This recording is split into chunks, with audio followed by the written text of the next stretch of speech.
Welcome back to Basic Training. We continue our walk through the basic beliefs of the Christian faith. We started off this series with Michaela leading us through Bible 101 and kind of walking us through the whole of the Hebrew Scriptures and the New Testament and what's contained in the Bible. This series is on the S of basic, which is salvation.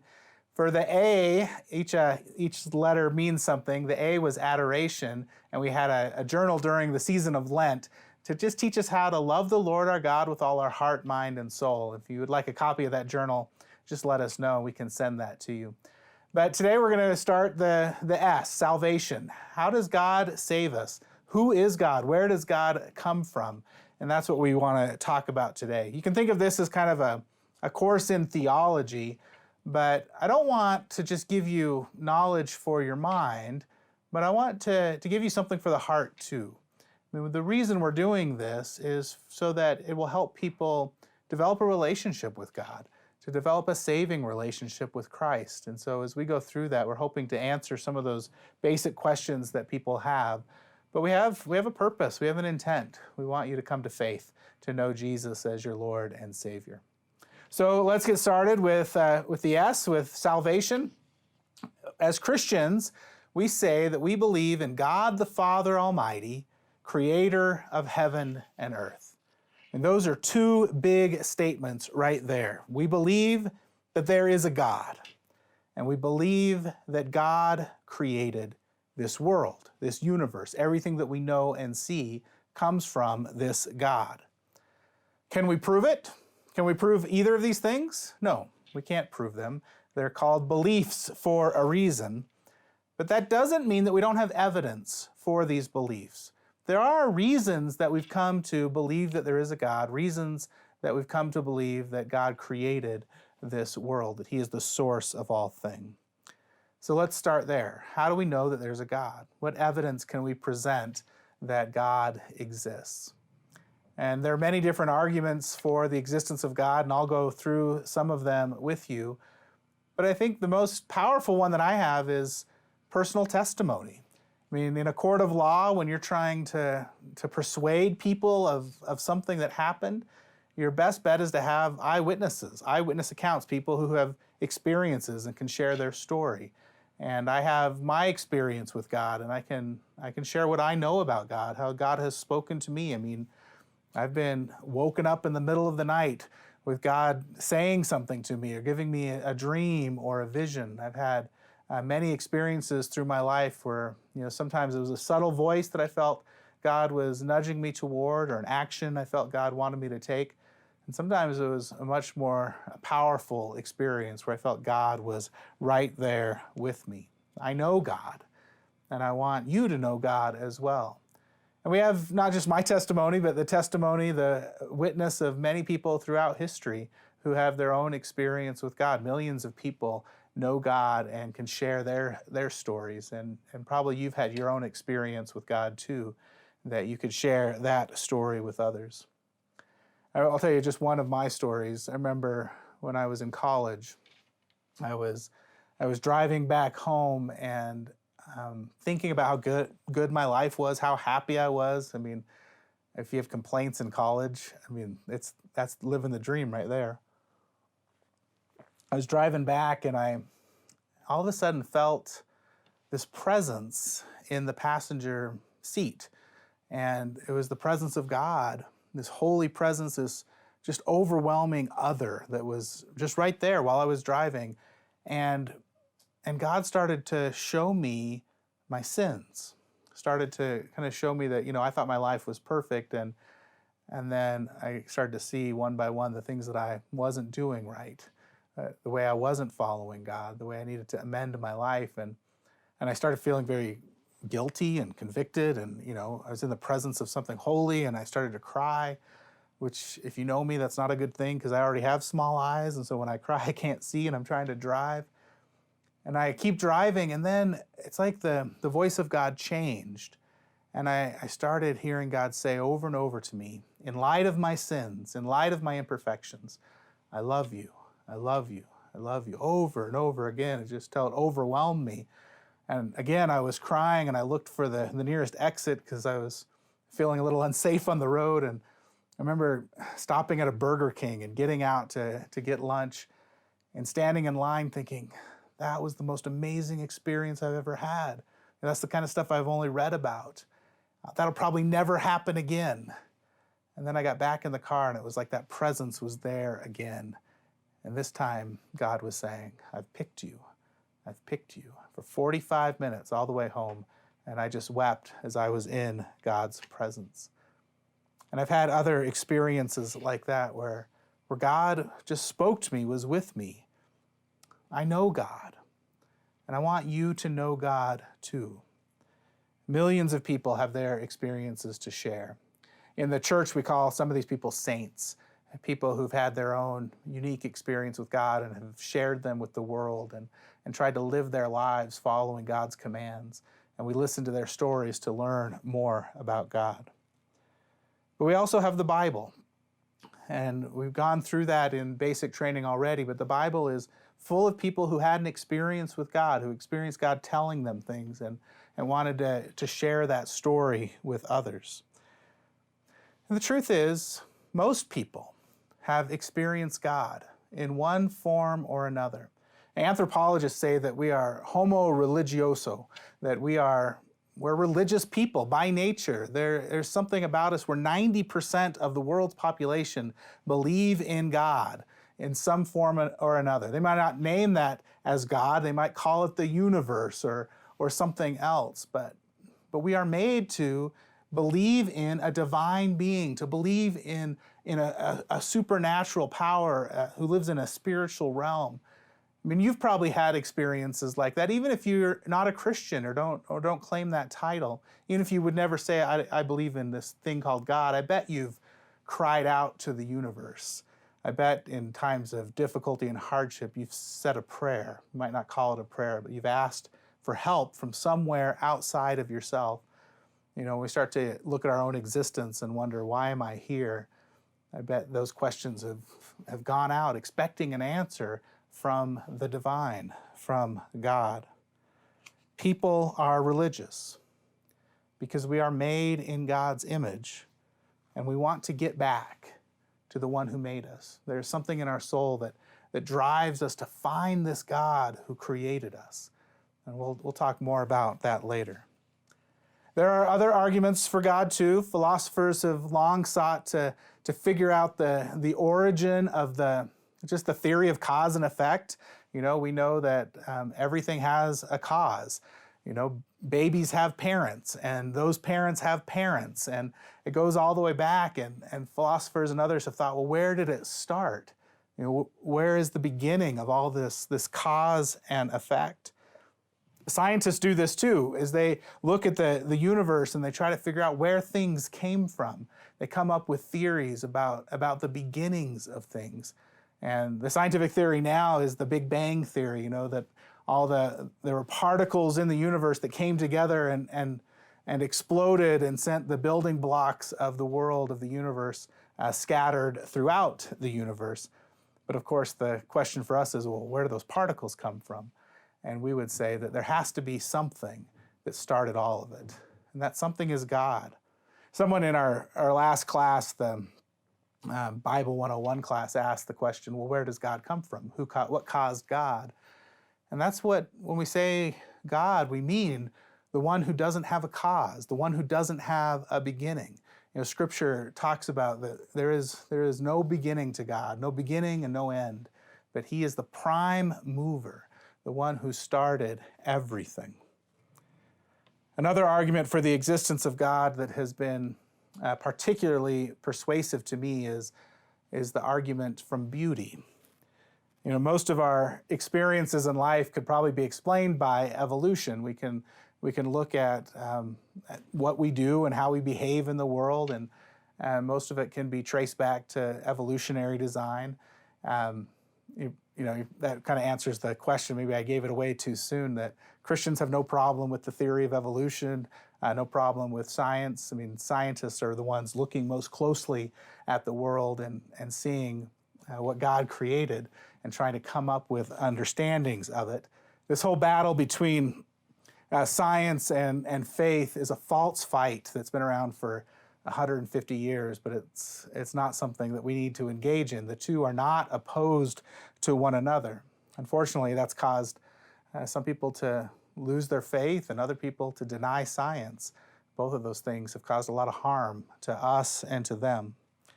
Evolution makes great sense, and there's evidence to back it up. And since Christians believe that God is truth, we pursue the truth wherever it is. And most of our experiences, the way our bodies look, are explained by evolution. The kind of teeth that we have because of what we eat, and the way we walk on 2 feet, the way we're attracted to the opposite sex, all of those things are explained by evolution that helps us to adapt and survive and so that we can reproduce. But there are other things that don't fit neatly into that evolutionary explanation. They don't really make sense for survival or reproduction. Think about the way that you've experienced the natural world. Think about something beautiful that you've seen and how it affected you, how it seems to speak and make alive something in your heart and in your soul. I remember in college over spring break, we would go backpacking in southern Utah where I was raised. And there was one spring that we went, and it was so warm that we didn't need a tent. And so we just laid out our sleeping bags on the sleeping pads on a rock and fell asleep under the canopy of heaven, under the stars. I remember just not being able to sleep. I just wanted to look at the heavens. It was so dark, there was no artificial light, so you could see every single star, it seemed like, and there were so many, and you could see the Milky Way spilling out.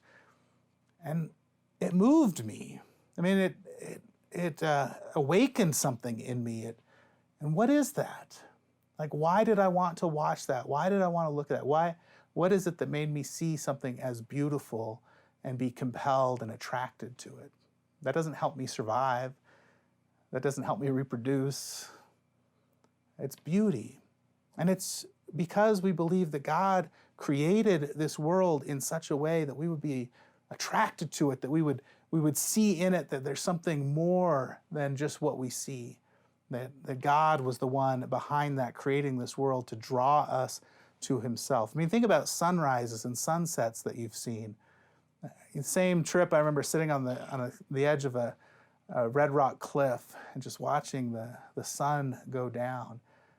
And I felt like I was in this transcendental moment, like I was connected to the universe, and there was someone behind that beauty that was trying to say something to me.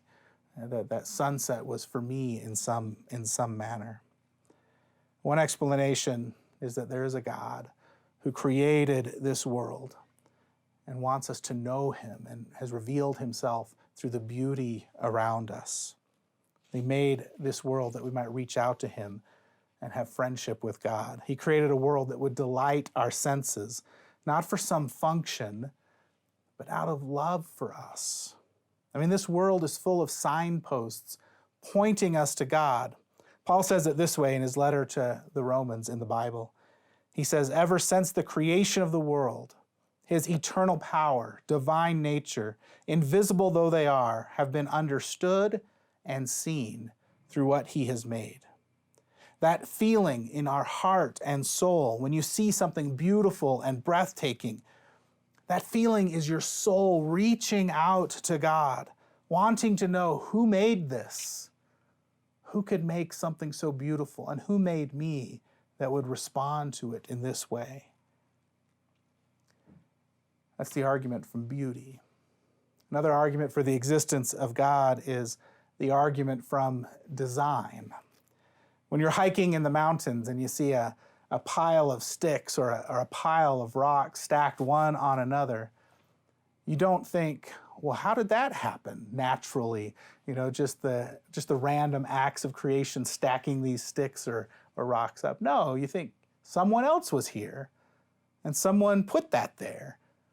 That's the argument from design, that when we look at this world, and especially scientists, when they gaze through microscopes and telescopes, and and they see the way the body is made and the intricate balance, and I mean just the design of your eye and how you can see, or even how tricky the balance is to get people to walk on 2 feet, or the Earth's axis and how it tilts, and how just that the precise tilt allows life to thrive and flourish.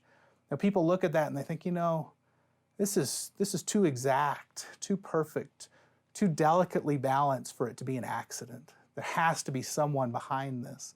There has to be someone who designed this machine, this world. That's the argument from design. That's why there's so many scientists who are Christians. I mean, scientists are the ones looking at the building blocks of the universe as closely as possible. And when they look closely, they can't help but see the fingerprints of God on everything. In the United States, the director for the National Institutes of Health is Francis Collins, he was brought to faith after he became a scientist. And you may know him, he headed the Human Genome Project. He's written extensively about how faith and science go hand in hand, that they are not mutually exclusive. If you want to read more, you can look it up in his book, The Language of God. Humans are more than just machines that are programmed by the designs of evolution. And we have morality. We sacrifice ourselves for others. We respond to beauty. We are altruistic. We do things just because we think they are good. And we believe we are like this because God created us. So let's talk about that. God created the world. The biblical writers share that God created humans in his image, male and female. In our creation myth, God makes everything, and then he reflects on his work. He makes the sun and the moon and the rings of Saturn. He puts the big stars in the sky. He makes the snowy owl and the huge buffalo and the whale, and he looks at all of it and he says, this is good. But then when he makes the human, whether it's making Adam out of the mud and breathing life into Adam, or making Eve out of Adam's rib, or in another version of our creation story, speaking both into existence at the same time, when he surveys that work, the work of the human creature, it's not just good. The biblical writers say it is very good. God is proud of his human creations, proud of how he made us. When you look in the mirror, do you recognize that you are a creature of the divine, that you are crafted by God, that you are fearfully and beautifully made? I think we've lost that sense of wonder at our own creation. We've lost it because of so many things that we'll talk about next time. But before we go into what's wrong with God's creation, we need to remember how it started. God made you, and he's proud of the work. He's proud of the oceans and the canyons, the Great Barrier Reef, and the enormous aspen groves. He called them good, but he called you very good. You are loved by God, and you're created to know your Creator, to know and respond in love to the one who made you. I mean, that's what the story of the Garden of Eden is all about in the book of Genesis. It's a story that helps us understand our origins and purpose. We are made by a loving God, given a beautiful world to enjoy, given to one another for relationship, and taught to give ourselves to each other. And we're also made to walk and talk with God, to live in friendship with the one who made us and this world. There have been times in my life where all of this has come together. Maybe I'm sitting with my friends in that community, people I know and love and can talk to about anything, sitting outside and under the stars and just in the midst of creation, feeling that breeze around us, maybe having a drink or two and just talking into the wee hours of the night, where it seems like time disappears, and that love that we share with one another and talking about God's work around us, where everything just comes together and you feel like this is it. This is what life's about. This is what I was made for. This brings me joy and satisfaction more than anything else. Those are the nights that I wish could go on forever, where I finally feel connected to what is good and true and pure, to purpose. God made us in His image to enjoy relationship with creation, with one another, and with God's self. And there have been lots of ideas about what it means to be made in God's image. I mean, is it to be made in God's image? Does that mean we have the ability to choose, that we have that freedom to choose between right and wrong? Is it about being moral beings? I think it's about that ability to love freely. I mean, I think God's whole creation is a love letter to us. Come climb these mountains, hike these forests, swim in these waters. Come feel the sun on your skin, hear the wind in the trees. Watch in amazement at the animals I have made. All of it is a testimony to God's almighty nature, God's great love for His creation. It's an invitation to know and return to God. The Garden of Eden was that place where we could walk and talk with God, where God invited us to take care of His creation.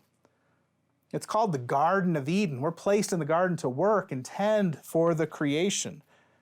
And we have this impulse, don't we? To care for the world.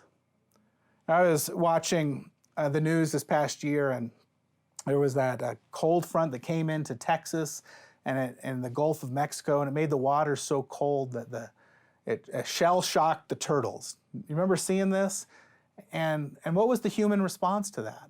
Well, people got out in boats, and they went and scooped up the turtles from the ocean, took them back to shore, and put them in warming shelters until the temperature warmed up enough they could be released back into the wild. Where does that impulse come from? Well, it comes from God creating us to care for His garden, to care for this creation, that we are given dominion, responsibility.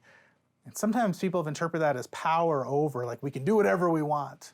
That's not the case.